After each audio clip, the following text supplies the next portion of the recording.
இந்த R15ல ordinary filter போடாதீங்க போடாதீங்கன்னு நானும் நாய் மாதிரி கத்திட்டே தான் இருக்கிறேன். ஆனால் நிறைய பேர் போட்டுறாங்க போல இருக்கு. இப்போ இந்த வண்டி வந்து இன்ஜின் சீஸ் ஆகி வந்துச்சு. என்னடா ஆர்டினரி ஃபில்டர்னால இன்ஜின் சீஸ் ஆகுமான்னு கேட்காதீங்க, ஆயிருக்கு. எனக்கே அதிர்ச்சியாக தான் இருக்குது. இங்கே பாருங்க, இந்த ஃபில்டரில் 2 சைடும் ரப்பர் வரும், தெரியுதுங்களா? இப்படி வரும். ஒரு சைடு ரப்பரை காணும். நான் எங்கடா ஃபில்டர் கழட்டினதுக்கப்புறம் காணமேன்னு தேடுனா தலைவன் எங்கே இருக்கான்னு பாருங்க, தெரியுதுங்களா? இதை நம்மளால இப்படி சொருக முடியுமா? அவ்வளோ கனகச்சிதமாக ப்ரெஷரில் உள்ளே போய் ஆட்டோமேட்டிக்காக அந்த ரப்பர் எங்கே சொருகி இருக்கு பாருங்க. இதுதான் வந்து இன்ஜின்குள்ளே ஆயில் போகிற ரூட்டிங். இதுவே வந்து பிளாக் ஆயிடுச்சு அப்படின்னா மேலே ஆயில் போகாது. ஸோ ஒரு சின்ன ஆயில் ஃபில்டர்னால இன்ஜின் சீஸ் ஆகி இப்போ ஃபுல் இன்ஜின் ரீபில்ட் பண்ணிட்டு இருக்கோம்.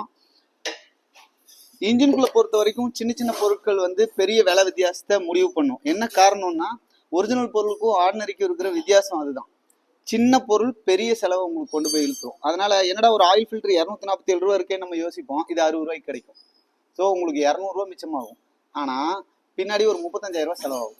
ஸோ இதனால தான் ஆர்டினரி ஃபில்டர் யூஸ் பண்ணாதீங்க. ஒரிஜினல் ஃபில்டர் மட்டும் இல்லை, நீங்கள் இன்ஜினுக்குள்ள வண்டிக்குள்ள எந்த பொருள் போடும் போதும் முடிஞ்ச அளவுக்கு கிடைக்காத பட்சத்துக்கு ஒரு ஒரு கொஞ்சம் அட்ஜஸ்ட் பண்ணுறவங்களுக்காக போடலாம். ஆனால் கிடைக்குது அப்படின்னா நீங்கள் முடிஞ்ச அளவுக்கு ஓய்வு பொருளே போயிருங்க, அதுதான் உங்களுக்கு நல்லது. இப்போ நமக்கு உடம்பு சரியில்லைன்னா மெடிசனில் போய் ஆர்டினரி மெடிசன் கேட்போமா?